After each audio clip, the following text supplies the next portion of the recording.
So in this episode, we learn that Section 31 has a headquarters, which it doesn't by the time Deep Space Nine occurs, so we know that this headquarters is going to get destroyed somehow. Admiral Cornwell uses a lie detector on Spock that seems quite different from the one they used on Scotty that time they thought he killed someone. It turns out Admiral Patar, who runs Section 31, is a logic extremist and has increasingly relied on Control, which is what they call their threat assessment computer, to make decisions.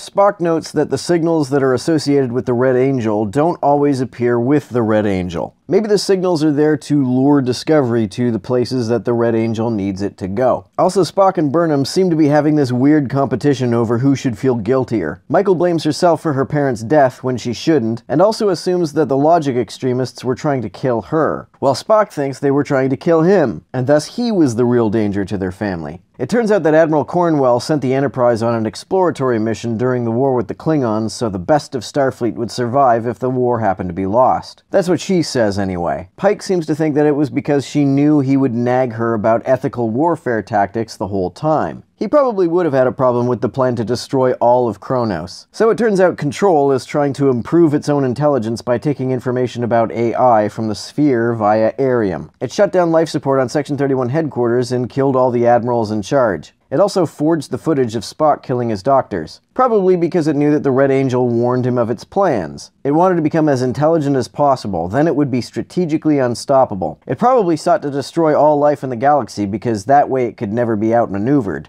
It seems odd that they wouldn't program it to not do something like that, because a known theoretical danger of AI is that whatever task you give it, it might be so single-minded that it would take that task to an ultimately counterproductive extreme. For example, if you programmed a really powerful AI to make paperclips, it might kill everybody in the process of turning the entire galaxy into paperclips. Arium is taken over by Control, so they have to blow her out of the airlock, which Burnham doesn't want to do. I thought it was interesting that Pike told her to open the airlock after that speech he gave about not leaving people behind when they rescued Tilly. It also reminded me of that scene in The Cage when Pike says he is tired of deciding who lives and who dies.